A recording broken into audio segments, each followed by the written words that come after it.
Hey everyone, and welcome back to another video. In this video, I'm going to show you how to delete Mercari messages. Now, this video is going to be particularly useful for individuals.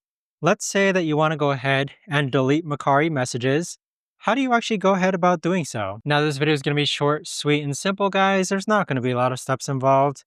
Now, in order to do this, what you're first going to do is log on to your Mercari app. Next, click on Inbox on the bottom right hand corner. Next, click on Messages, and this is where you're going to be able to see all your messages. So let's say that we want to delete this first message. All you've got to do is swipe to the left, and then this delete button is going to appear.